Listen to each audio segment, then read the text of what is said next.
Hello, folks. Can you see and hear me? Yes.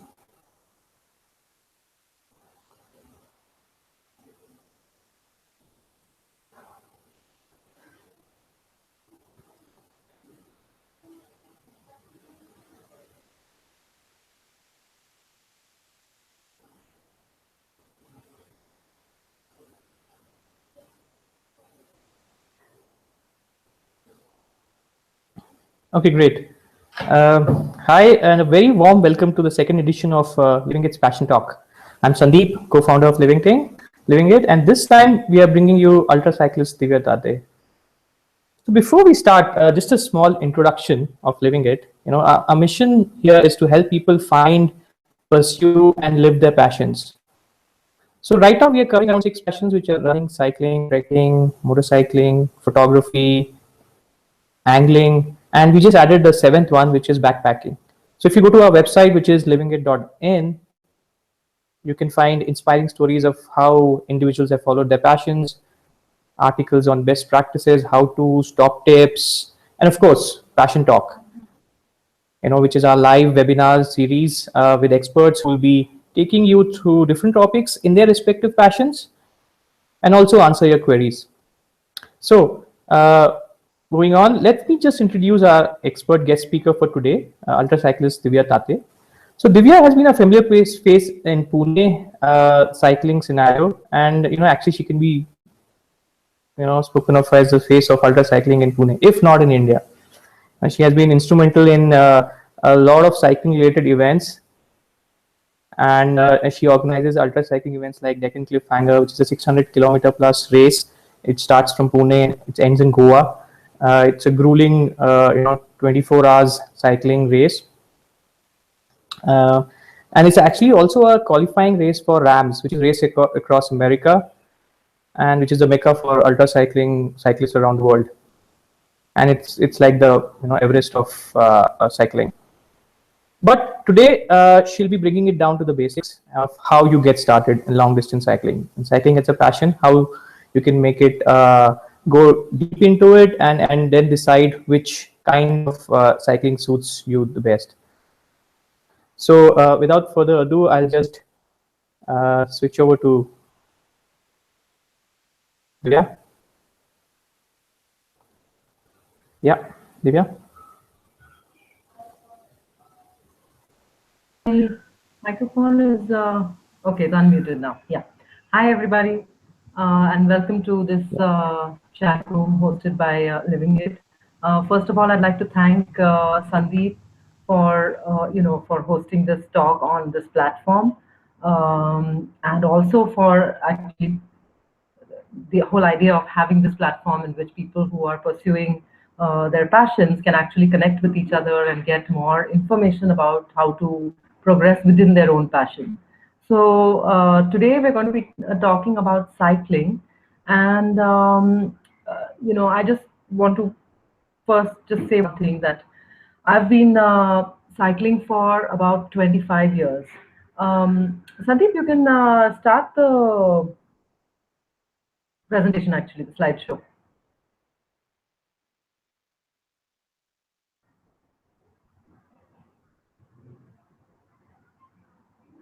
Sandeep? Okay. Yeah.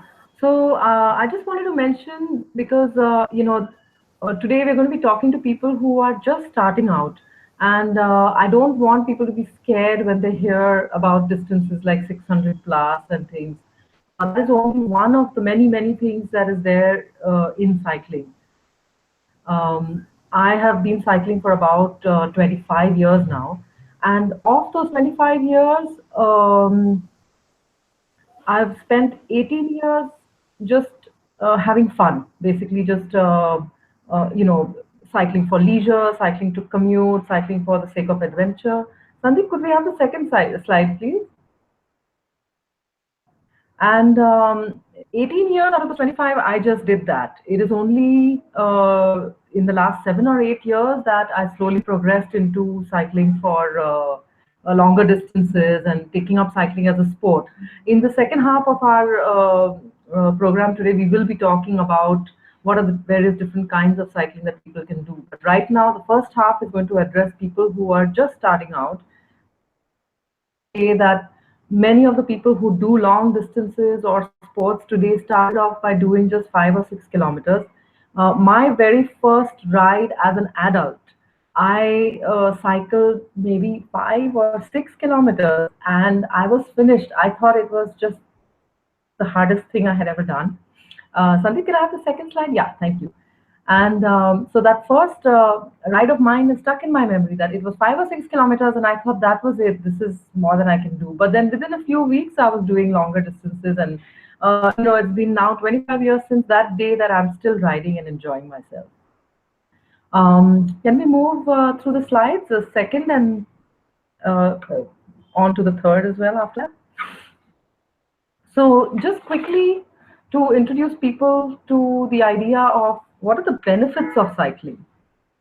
Um, so, cycling has numerous benefits, uh, and in so many levels, personally, for you, for the environment, for the earth. One of the things is just simply that it makes you feel young again. So for those of you who are in your adulthood getting into cycling, it really, it reverses things because your blood circulation gets better, you enjoy your environment much more. There's a lot of studies done about how cycling really, really does make you feel much better about yourself. And of course, there's all the environmental reasons to be cycling, which is uh, just simply the first thing that it's an alternate mode, means of transport to any kind of automobile that would instead just you're pedaling yourself and you're getting fitter in the process of doing that. Just one moment, Sandeep. I would like the slides to be moving. We're on the third slide now. Oh, I'm so sorry about that. Okay, we'll just run through them later. Thanks. Okay, maybe I can try taking a screenshot in the meantime. Yep.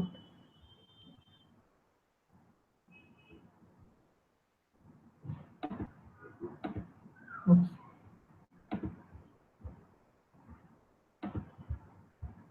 Mhm.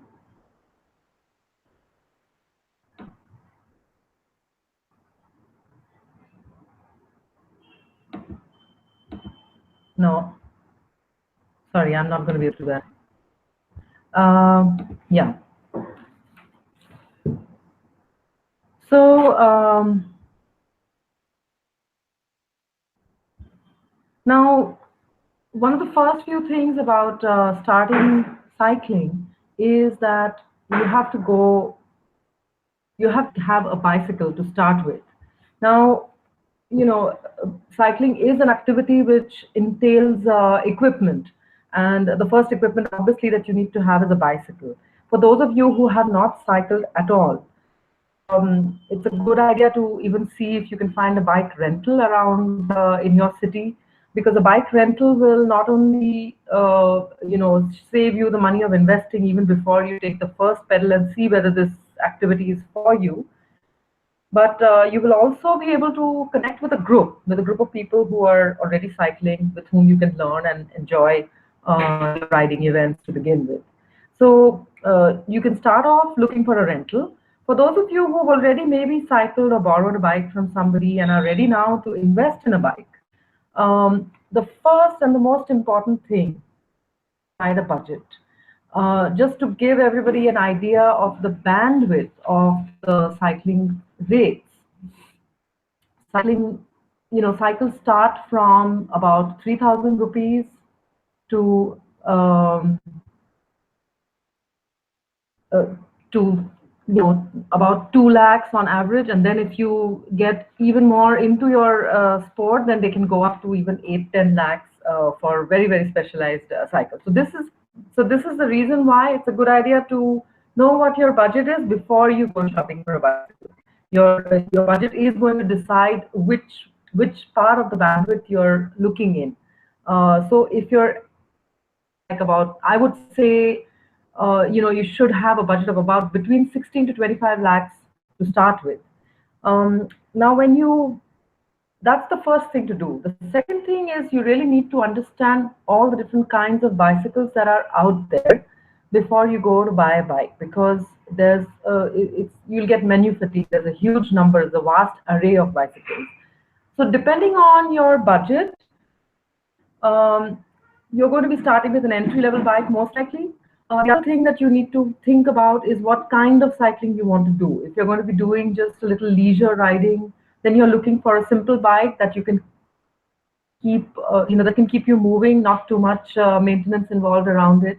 The bicycles that you can start off with thinking about whether you're going to be on road. So here we have a picture of what it is when you go bike shopping. So you'll be faced with a vast array of bicycles, a huge variety, and not know where to start. So one of the important things to do is to just understand what all is out there. Now you have different bike types. Can I have the next slide, please?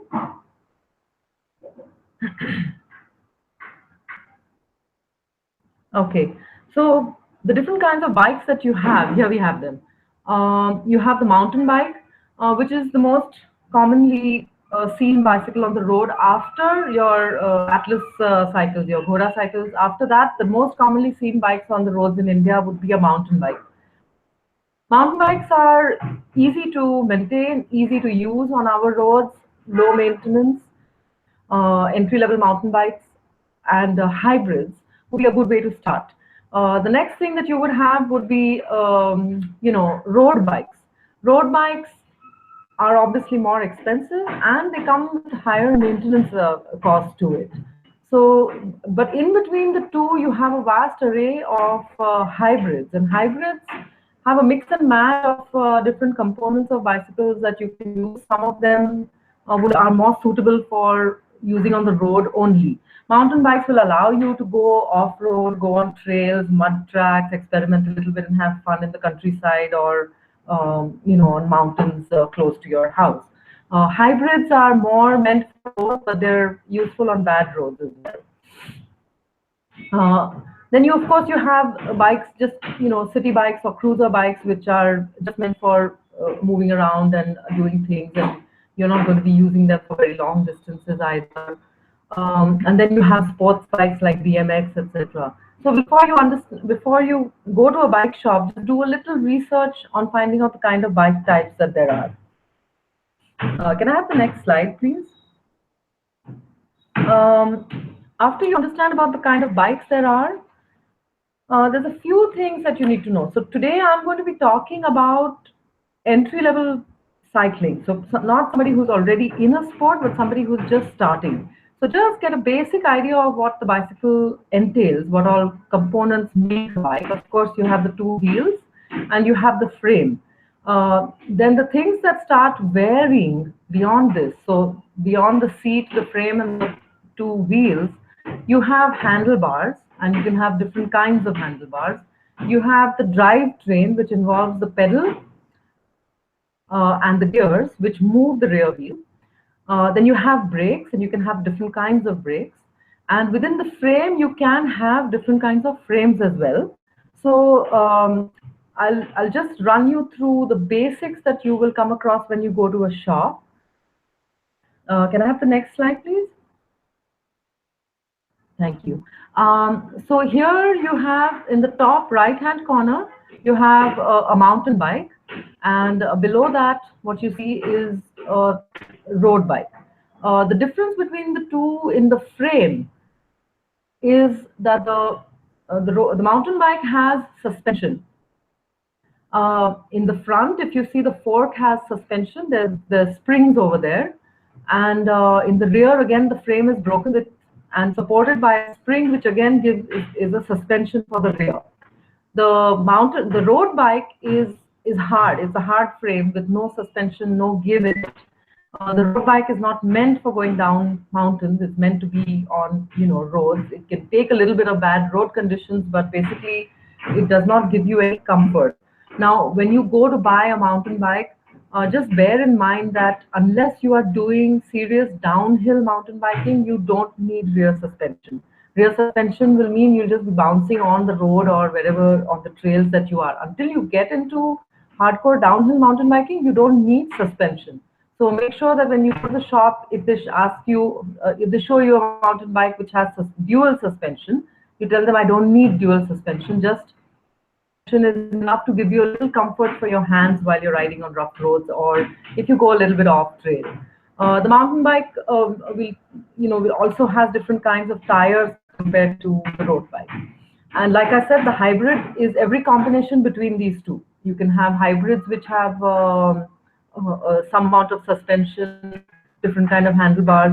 Now, if you look on the left side of the slide, you have three very basic kinds of handles. If you actually Google handlebars for bicycles, you'll probably find 20 different kinds. But right now, we just need to look at these three. So the one right on top is what is similar to you will find on a Atlas or a Ghoda cycle for just cruising around, doing your errands and things. What you have below that is a mountain bike, which is it's a flat handlebar, a straight handlebar. That handlebar is designed to give you a lot more control on off-roads.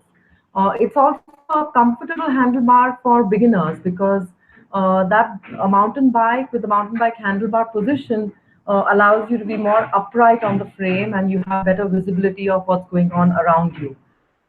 The road bike handlebar is the one at the bottom. A road bike handlebar is slightly narrower and it has various more options which allow you to become more aerodynamic, which means that your body on the road bike will bend over more for speed.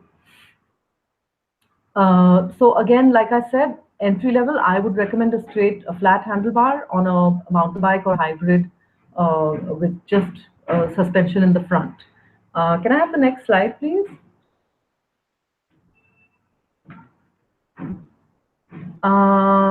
Now, the other thing that you need to keep in mind is brakes.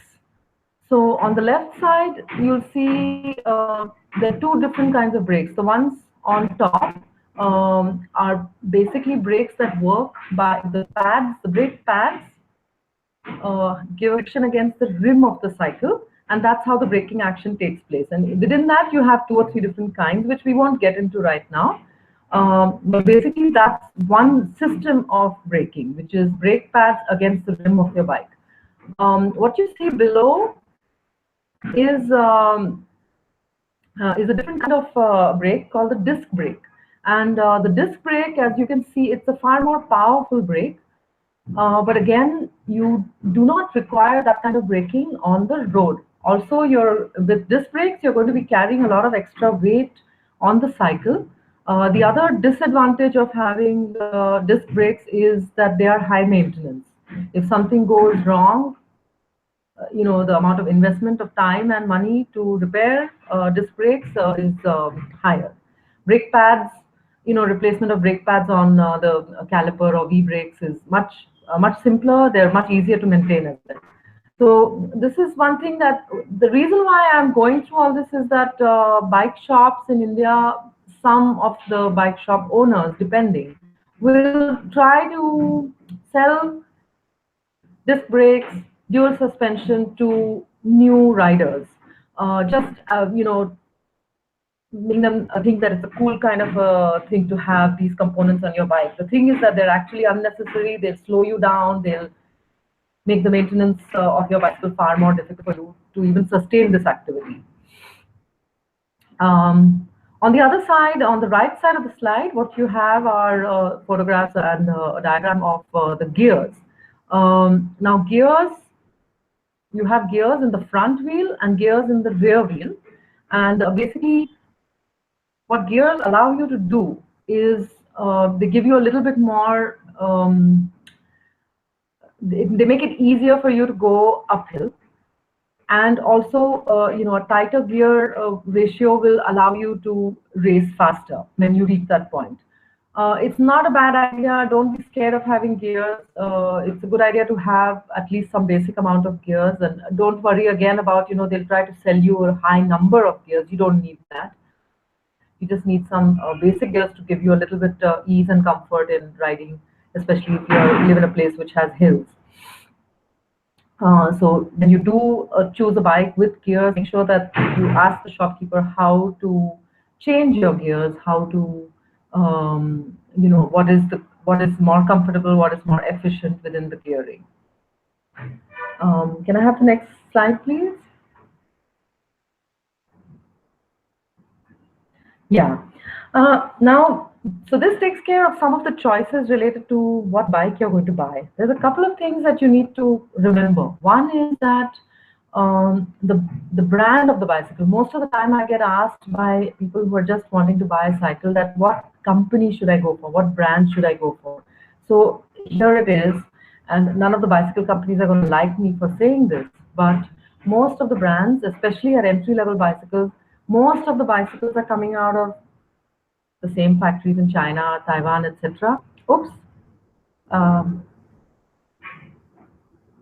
Sorry, yeah, sorry.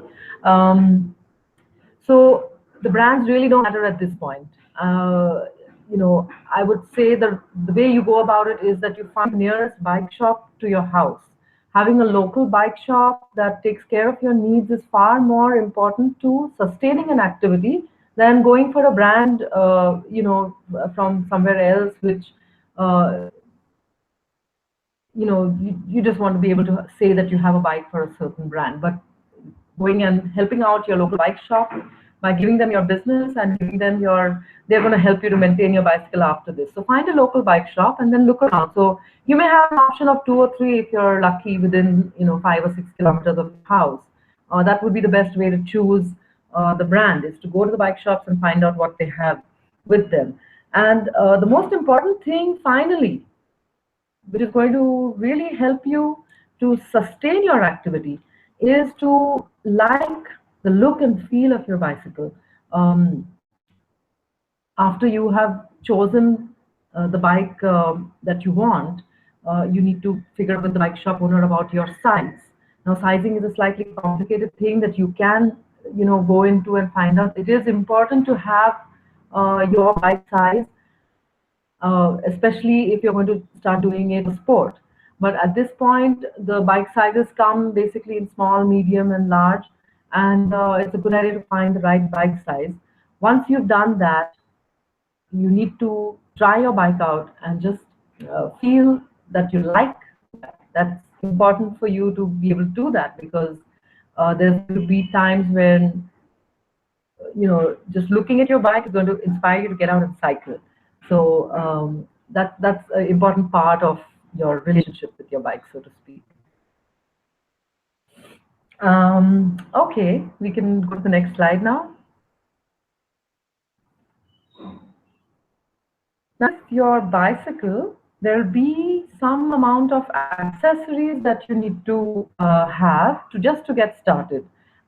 There's a whole world of bicycle accessories, and you don't need them to begin with. If you have, you can work with your budget and decide what you need. The essential things that you're going to need are helmet, gloves, a reflective vest. These things you need to have to start off with. After that, if you're going to start cycling, really early in the morning when it's still dark, or in the evenings after work, you have to have lights as well, front and rear lights. Rear light, a red blinking light at the back, and a front light to light up the way and to warn people that you are coming. And these are important things to keep you safe on the cycle. At this point, you can also add a bike lock. That depends on where you're going to be parking your bicycle, and a whistle if you're going to be cycling in traffic. To start off, you don't need much more than this. As you start cycling more regularly, then you will get into, looking for more gear. You might want to have a pair of padded shorts or tights for a little comfort. A jersey, a cycling jersey. The only thing different about a cycling jersey compared to any other t-shirt is that it has pockets in the back. And so you can carry things like your mobile phone or a toolkit or something in your back pockets. You can look for that once you've started riding more regularly. Then, of course, a zipper bottle and a small handlebar bag or a seat bag to keep stuff in for longer rides. But I have to say that cycling can be an expensive sport. If you want to make it, you can keep it low key and not invest too much, or you can go overboard and buy a lot of bike bling and gear. Um, okay, can I have the next slide, please?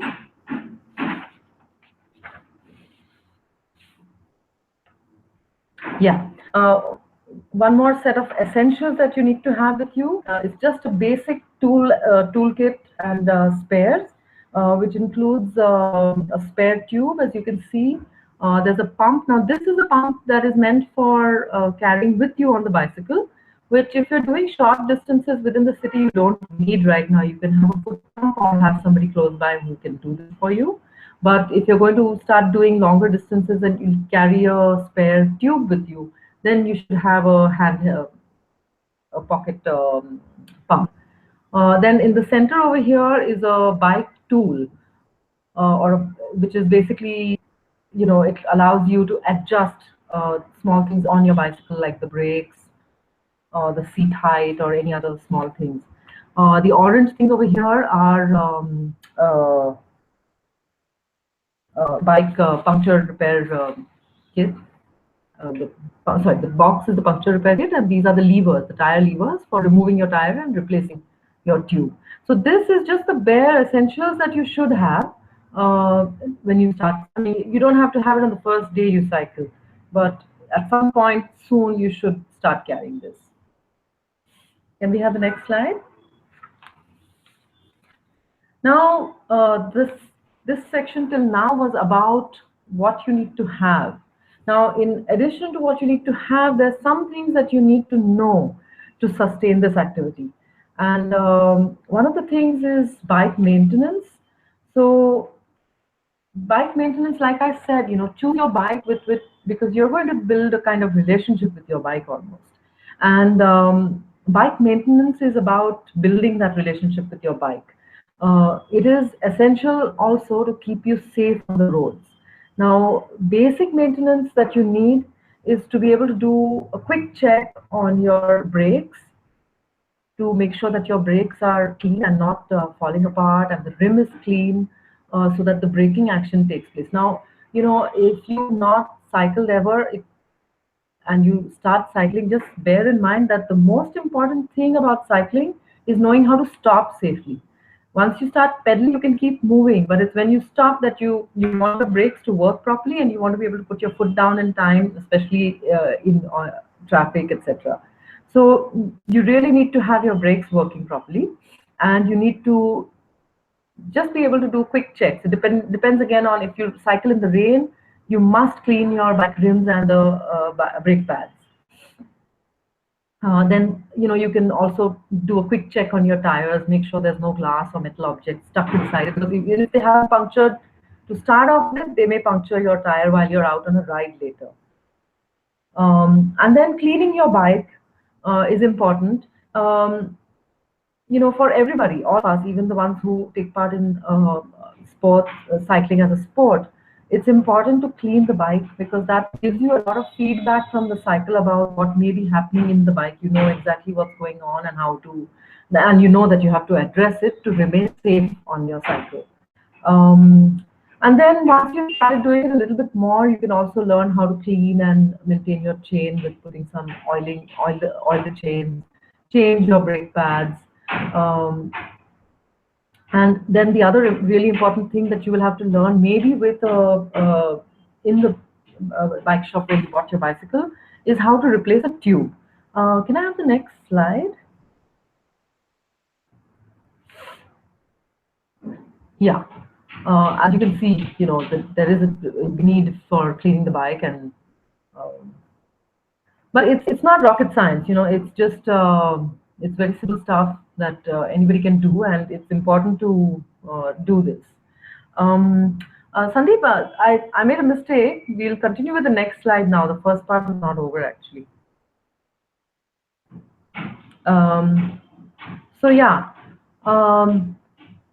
after bike maintenance, the other thing that you will become aware once you start cycling, that cycling just heightens your awareness. The very act of being on the road on a bicycle increases your awareness of everything that's going on around you. Most people who start cycling will enter a whole new level of awareness of what goes on the road. You're far more engaged with everything else that's going on the road, whether it's the animals out there or the traffic, or the pedestrians, or the surface of the road. Cyclists, our brains will record um, the inclines of all the roads. We'll know where the potholes are. This is all things that will just be processed and maintained in our heads. And this will happen with all of you. However small a distance you do, you will realize how much more aware you become of what is going on around you. And this heightened awareness is also essential for you to sustain this activity and to do it safely. One of the things that happens is also that, can I have the next slide? Yeah, so,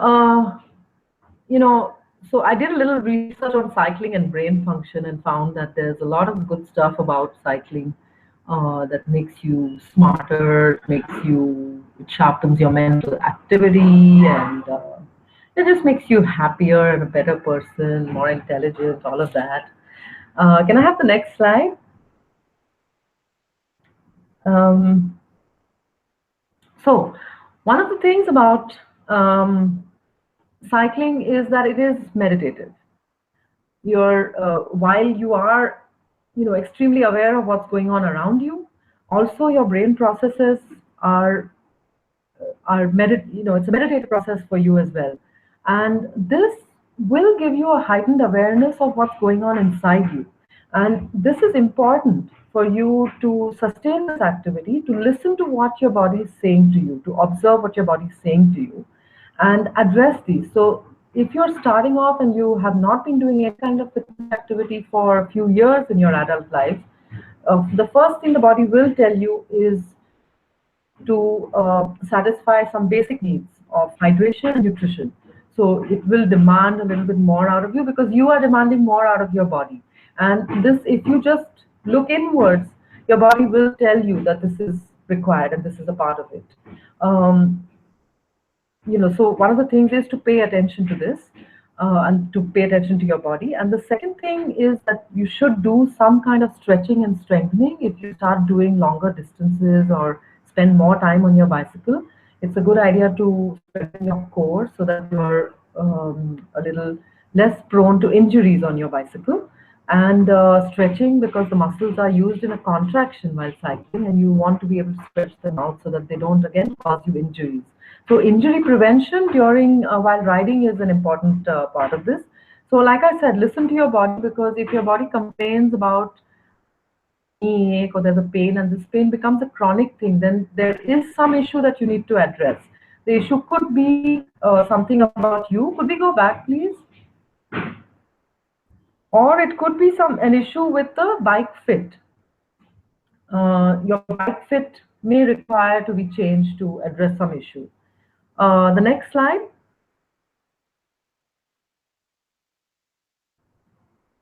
Yeah.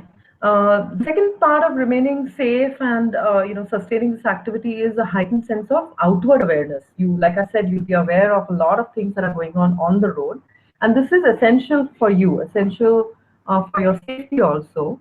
One of the things is that as you become more aware of everything, that you become more aware because you are more vulnerable in some ways to everything on the road. Every animal, every activity going on the road, every pothole is a potential for something happening to you.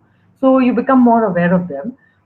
Just bear in mind that one of the most important rules for remaining safe on the road is to follow traffic rules.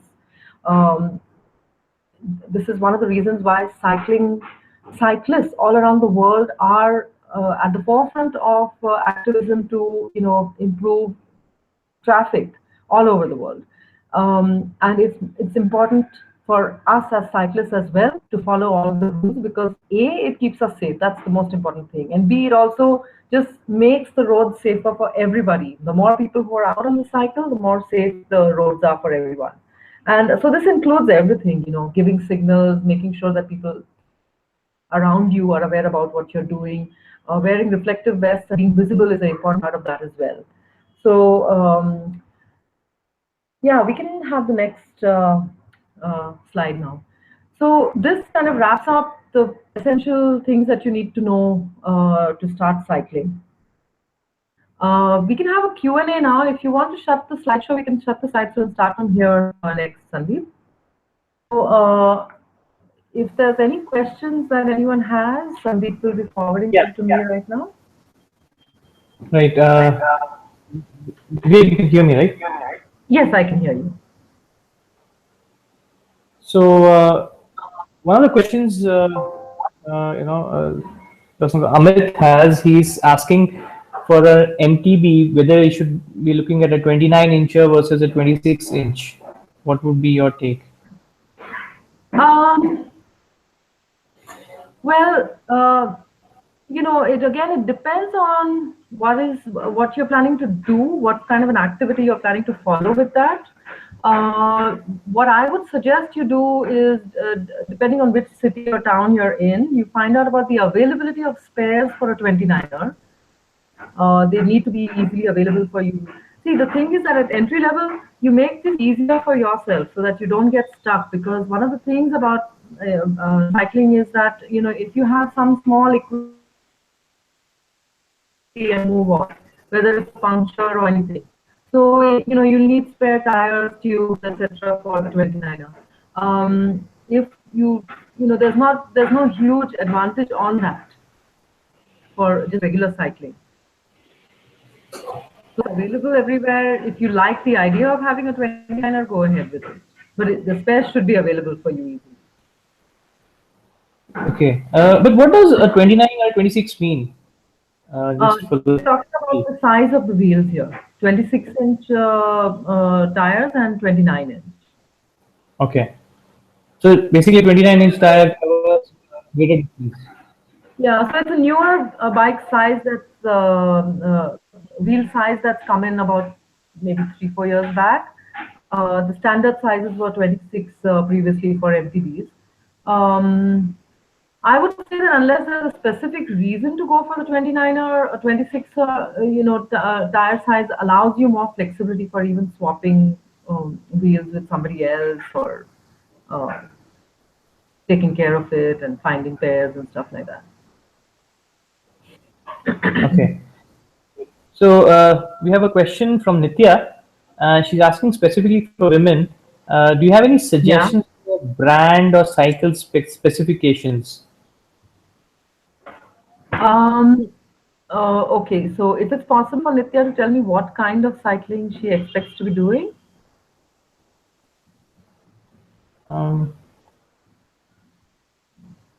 So we'll have to wait for to chat type. Well, otherwise, if you can just answer it, assuming general purpose for a.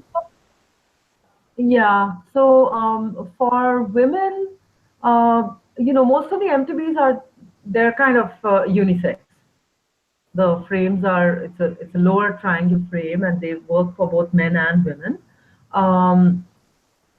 So brand wise, if you want to go in for a women specific bike which has a women specific bike frame, which allows you to cycle with a skirt or a dress, if you want one of those, again, the starting point is to see where a local bike shop in your neighborhood. Just Google and find out which are the closest shops and go and find out what brands they have. There are no bike brands which are doing only women's specific stuff. So, and all of them have entry-level women bikes. But is it advisable that if you are looking at long distance cycling, then it's better to cycle? Sorry. So is it even for women? Is it better to cycle wearing tights for long distance cycling? Well, I would say there's no restrictions on anything because at Paris-Brest-Paris, there is in 2011 I met a woman, a French woman. Now PBP is a 1,200-kilometer ride, and she insisted on cycling in a dress, and she carried flowers on her bicycle, and she changed her dress every day, and maybe she was wearing bike shorts underneath, who knows? But I mean, so there's no such restraint at all. Like I said, until about 7 or 8 years back, for the first 18 years that I cycled, I wore anything. Bike shorts and things were not even available in India, so it didn't matter to me that they were not Okay. there. Great. Um, Next question is there any offline place where people can learn about cycle maintenance, gear adjustment, tire change, like workshops, etc., which people can attend in A a lot city of like bike, Pune or a lot of bike shops in all the cities have started now to have bike maintenance workshops. So again, the best place to start would be like the local bike shop. It's called LBS, local, and I keep coming back to that because those are the ones that become a node for your activity. So you work with them, find out, help them to maybe set it up. They haven't already thought of it, but a lot of the bike shops are already doing bike maintenance workshops on weekends, from entry level to more advanced level. okay. So there's another question from Akash, and it's basically you've touched upon it, but his question is, what is the initial bike for a beginner? Now, I'm assuming that probably he means that's what budget to start off with, and somebody who's just starting off. See, the question of budget is basically a very personal budget because a very personal question because it depends entirely on how much you can give for this activity. So for somebody who can only afford maybe 3 or 4 thousand bucks, you can go out there and find a second-hand bike that will fit your budget. Uh, the thing is that I don't recommend that. If you can afford, around 20,000, you'll get a nice entry-level bike which can, keep you moving. The problem with a cheaper bike will be that just, maintenance cost, the amount of time that you will spend on repairing the bike, getting it out, will be a little higher. Well, so if you have a comfortable budget of around 20, 25 grand, you'll be able to get an entry level mountain bike that you can, ride around and maintenance is easy. So Okay. budget is factor. I wouldn't stop anybody who says that they have only 3, 4 grand to spend on a bike. I'd say just go out there and find the cheapest thing that you can and do it. But don't expect too many options in that budget level. Okay. And so it's Amit again. He's asking that he has a question about the 29-inch, 26-inch. Um, Yeah. he says he's asking if you could point him to some MTB events he could participate in. Currently, he rides in Shimla in Himachal. Okay. Uh, well, events. There's, there's.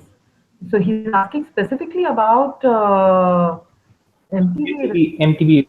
Okay. I would just say, so I will, in the second half, I will be talking more about events, etc. So Okay. I'll keep that question for later. Okay. Right. So I guess we can probably move over to a second uh, part. Yeah. Just a second. Give me 5 seconds Okay. to switch over.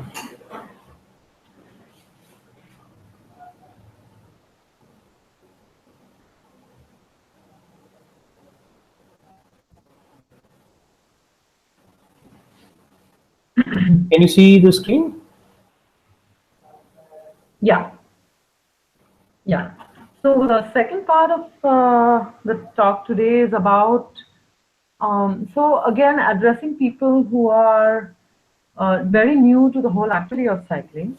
There's a lot of things that you can do once you start cycling, and so like I said, different strokes for different folks. And for the first 18 years that I was cycling, I was just cycling for adventure, leisure, for the environment, to Okay. commute, and it was a fun activity for me.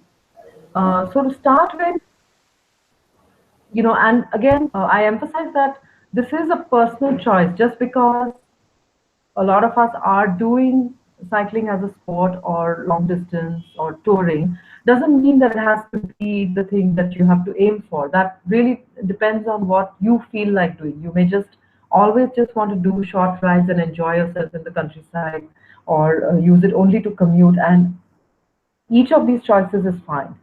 Um, so deciding what is right for you is going to depend on the rest of your activities, your interests, what kind of time constraints you have, and your convenience. And most importantly, also, it will depend on your motive for cycling. Now, there's a lot of reasons that people get into cycling, and some of us get into it for fitness. Some people get into it for health reasons. There are various people whom I have met in their 40s, 30s also, who basically developed serious health issues and were advised by their doctor to start cycling, and they experienced a complete change in their health, transformation in their health. So again, it depends why you take up cycling. What is your motivation for it? And it can change. Your motivation for cycling can change over the years as well. So um, so some of the so there are various things that you can do with cycling, like just cycle for leisure and fun and enjoyment, or basic fitness. And this is the most common reason actually that people cycle and sustain this.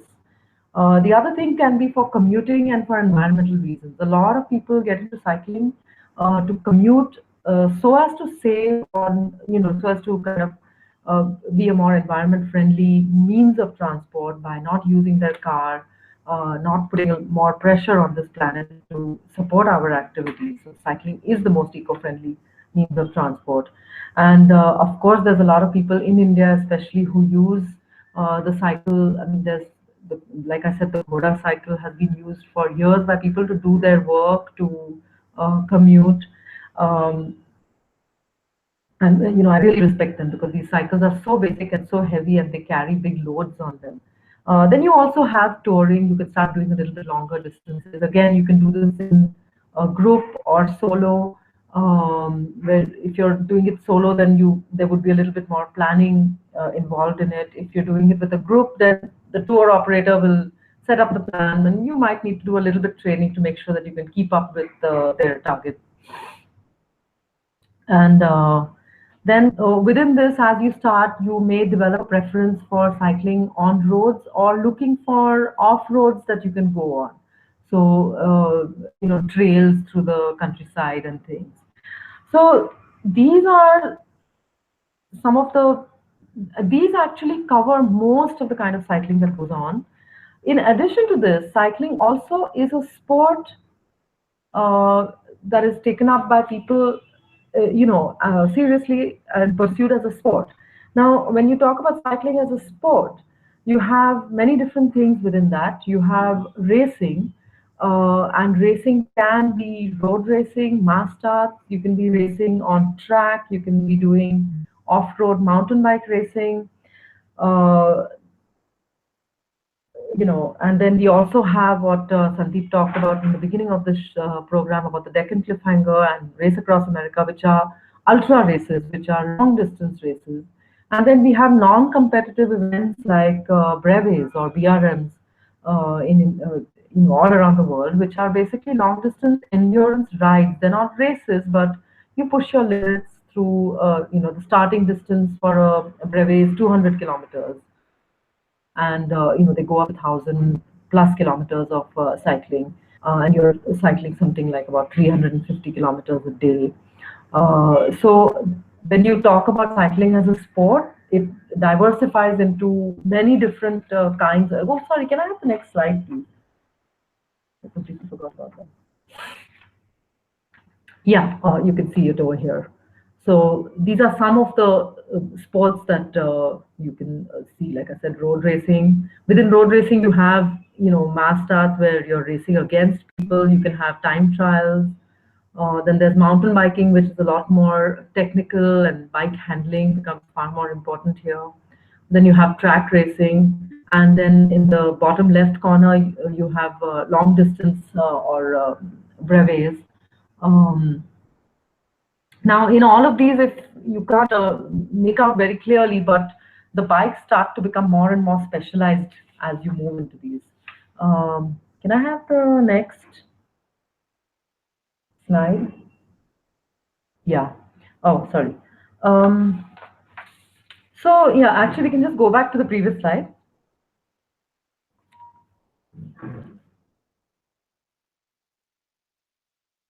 Yeah. So if you choose to move from just doing cycling as a leisure activity or for fun or commuting, you will start to require some more input on your equipment and on your own training. So what you will find is that cycling across the city, across the country, and even internationally, cyclists cycling is a community thing, and you will find that there's groups of people who will be more than happy to assist you in achieving your targets and your goals. And today we have so many platforms that allow us to connect with people like ourselves, where there's experts who can help you out in whatever you want to do. One of the platforms is the one on which we're speaking today, which is Livingit, which will be connecting experts with people who are just starting out in their passion. And of course, you have social media platforms also to find the right guidance, because as you get into these, the equipment, like I said, starts becoming more and more specialized. And what you want to do then to enhance your performance is to, and the thing is that it not only just gets specialized, it also gets more expensive. The equipment that we're looking at over here, on average, a bike, like long distance is not even so this thing, but most of our road bikes cost a lakh on average. Mountain bikes for performance will be costing over a lakh.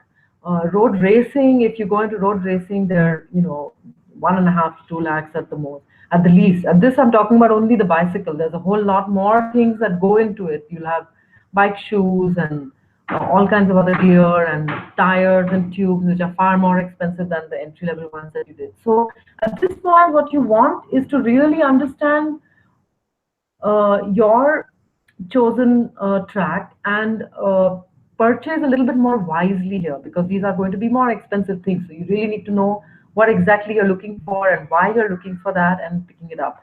And this is where the community comes in. The community, has a lot of information and wisdom within it to impart and to help the new riders. At this point, you'll be looking like I said, the local bike shop again is an important thing, and you can look for group rides within your neighborhood to start off. And the other thing then is to set yourself some kind of goals within your sport, and then you'll go into training. And a goal by, say, deciding on some event that you want to take part in. Then you have a target, you have a deadline within which you want to achieve that target, and you start training towards it. And this advice will also be through the people around you who are already doing this sport. And how to do the correct forms of hydration, how to make sure that you're eating correctly, how to make sure that your bike fit is correct so that you don't injure yourself, and how to train to enhance your performance. So these become important things once you start moving into cycling as a sport. And use your communities around you to find this. Yeah, we can just move through the next couple of slides. Yep, cycling is a fun activity, and don't forget that. And it makes us more awesome than the general population. Okay, so that wraps up the presentation. I can take some questions if there are any. Right. Yeah. So I have a question. Yeah. Can you talk a little bit about BRMs? The brevets that you mentioned, because let's say somebody who's a working professional and is looking at it more as a passion than as a racing activity, then brevets is something which he can aim for, right? Yeah. So a little bit information on that could help. Yeah. So I mean, I would love to talk about brevis because for me that was my that was the thing that bumped me up out of being a leisure cyclist, just having fun and doing tours and things, into getting into cycling as a sport per se. So the thing is, brevis are basically um, timed events of long distances, and there are fixed distances: 200, 300, 400, and 600 kilometer events. Plus it goes on to 1000, 1200, and there are time limits for this. But these are not races, so these are events where it's very much a club activity. There's a lot of camaraderie between participants to help each other to finish. And the timings, just to give you a rough idea of how it works, is that for 200 kilometers, you have about 13 and a half hours to finish. That's like from morning till evening, finish 200 kilometers. It's very doable. The interesting thing about breves is that breves they have an appeal, and they're accessible to people who have just started cycling in their adulthood, as in their 30s and 40s. It's not necessarily a very intensive racing kind of requirement. So people have been able to, all across India, we have about 37 or 38 clubs now that are riding brevis. And it's like, yeah, it's interesting to see so many people get into this. And So it's also very transformational. Sorry. yeah, so Yeah. if someone wants to start doing the brief race, where do they have to go? Yeah. So the first thing would be to see where you are at.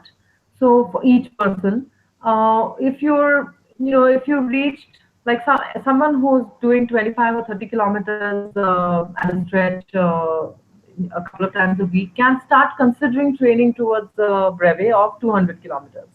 So the next milestone to cross would be to, so the idea is that you start pushing your limit just a little bit. So if you're doing 25 or 30 kilometers, you push your limit every other week. You push your limit from 25, 30 kilometers to maybe 40 to 50 kilometers. And over a month, you just experiment and try out 100 kilometers. 100 kilometers is a big milestone. So when you do manage to do 100 kilometers, your body gives you great feedback on how you're doing, whether you can sustain this activity, whether you think you'll be able to now continue for another 100 kilometers. The very first day you finish your 100K, you may not feel so, but your body just gets stronger and more used to doing this. So after 100K, you can experiment by doing another 140, 150 kilometers, and you're ready for 200K. So somebody starting with even just 25, 30 kilometer rides can target over a period of say 2 to 3 months, depending, of course, again on their fitness level at this point. So within 2 to 3 months, you can target to complete a 200 kilometer brevet. Okay, and then so the brevet start from 200, and then there are different milestones. After 200 kilometers, there's 300, 400, and 600. It's a series of events.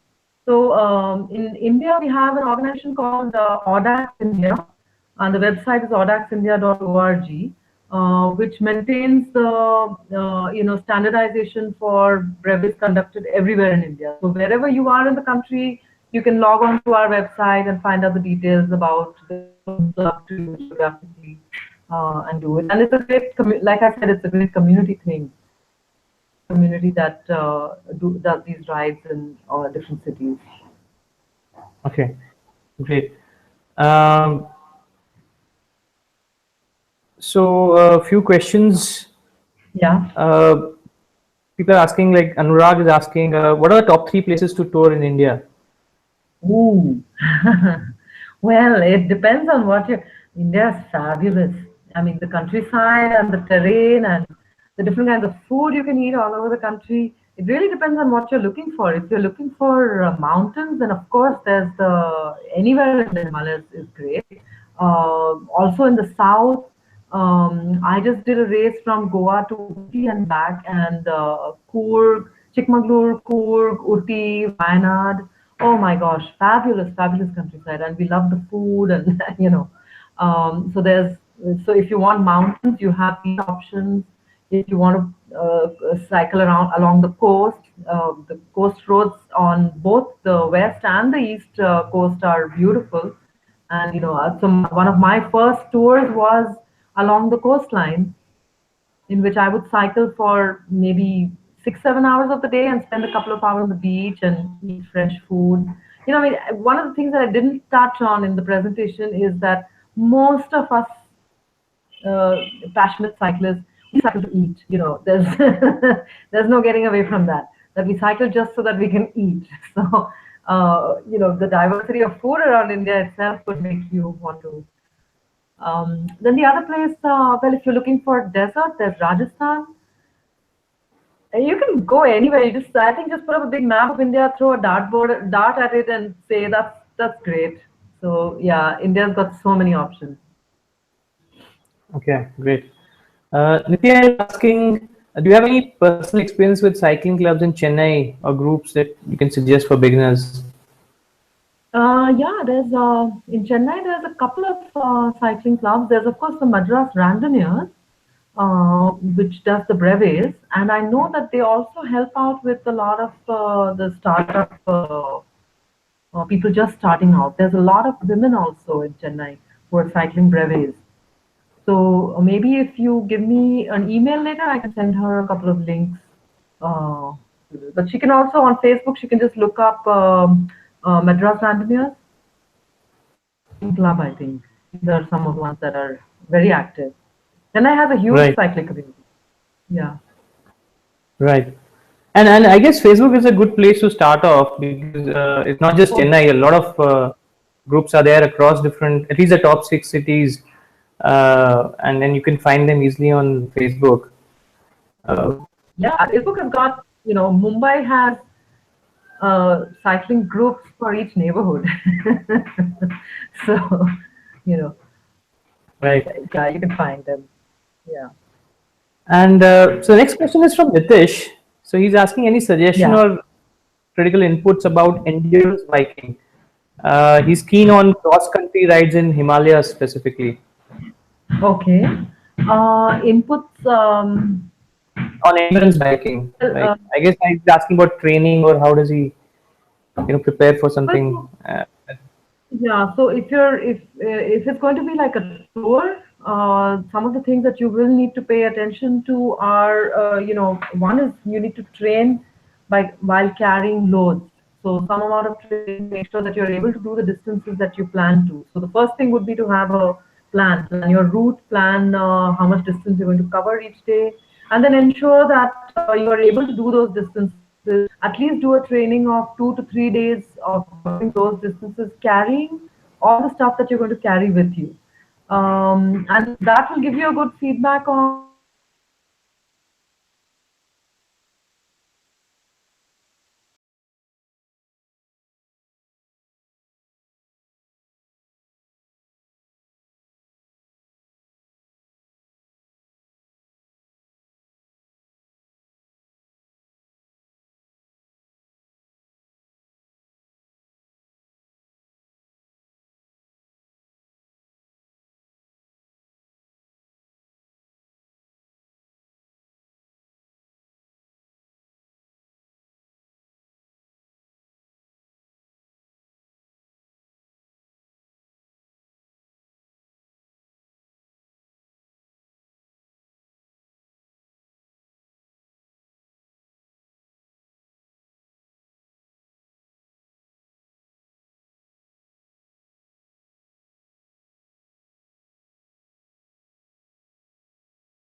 Hello,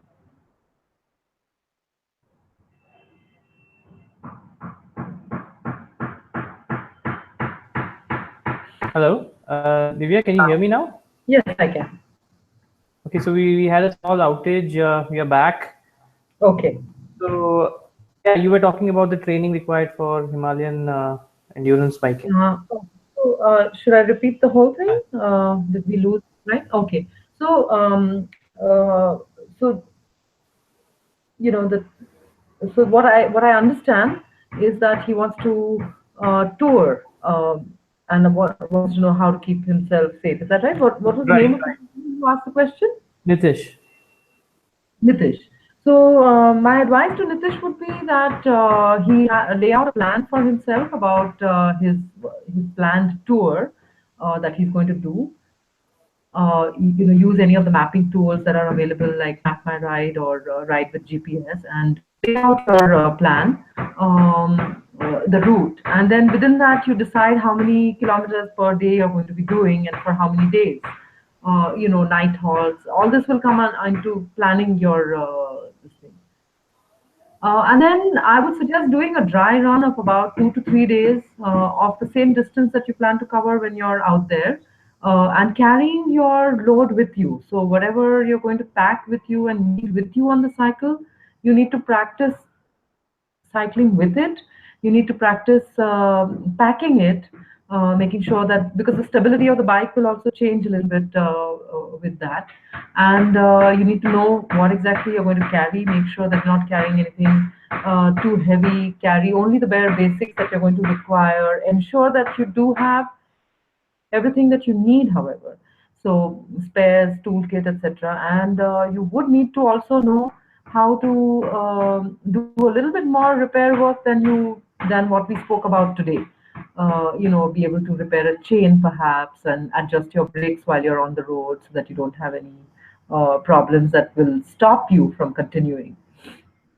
Physical training will of 2 to 3 days of doing this activity, this distance daily will tell you also about how much water and food you're going to need to carry with you while you're on the road. I hope that answers your questions. Great. Would MTB training for MTB climbing be different from what you said? Would the MTB what? Sorry? Training or any kind of suggestions for MTB cross country kind of or uphill again. Uh, if so, MTB within mountain biking, you can do leisure mountain biking where you're just out on trails yourself, or you have events or races.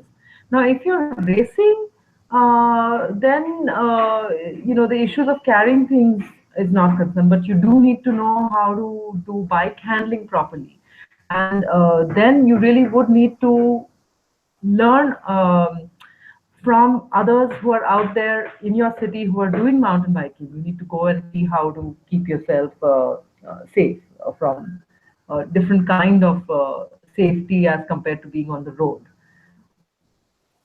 And if you're touring with an MTB, then all the things that I said previously. Okay, great. I think that's it. That was the last question. Okay. Thank you so much, Divya. This has been a really great, talk, and hopefully all our users have found, a lot of valuable information, and I'm sure some of them will start cycling. Yeah, I hope so, and I hope those who are already cycling will be continuing to follow their passions. Thank you so much, Sandeep, for having this, hosting this, and thanks everybody for being here. Right. Right. Thank you so much for everyone for being here, and we'll meet again soon. Our next passion talk, which will be in 2 weeks from now, which will be on trekking, and so watch out for it, on our website livingit.in. Until next time, thank you.